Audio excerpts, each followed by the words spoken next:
ফের 12 নম্বর জাতীয় সড়কে দুর্ঘটনায় মৃত্যু হলো দুজনের।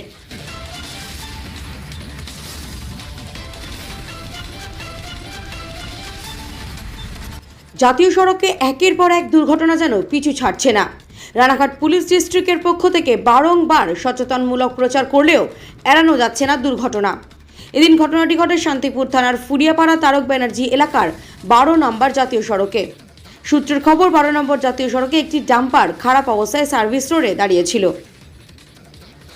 এদিন রাত আনুমানিক 3টে নাগাদ দাঁড়িয়ে থাকা ডাম্পারের পেছনে সজোরে ধাক্কা মারে ছোট 4 চাকা মালবাহী গাড়ি। জানা যায় ছোট 4 চাকা মালবাহী গাড়িটি মধ্যম গ্রাম থেকে কৃষ্ণনগরের দিকে যাচ্ছিল। সেই সময় দাঁড়িয়ে থাকা ডাম্পারের পেছনে সজোরে ধাক্কা মারে ছোট 4 চাকা মালবাহী গাড়িটি। তড়িঘড়ি খবর পেয়ে পুলিশ ঘটনাস্থলে এসে রক্তাক্ত অবস্থায় চালক ও গাড়ির হেলপারকে উদ্ধার করে শান্তিপুর স্টেট জেনারেল হাসপাতালে নিয়ে যায়। পুলিশ সূত্রে জানা যায় ছোট 4 চাকা গাড়ির চালক ও গাড়ির খালাসি দুজনেরই মৃত্যু হয়েছে। দেহ দুটিকে ময়নাতদন্তের জন্য পাঠায় শান্তিপুর থানার পুলিশ। ইতিমধ্যেই দুটো গাড়িকে উদ্ধার করে নিয়ে যায় শান্তিপুর থানার পুলিশ।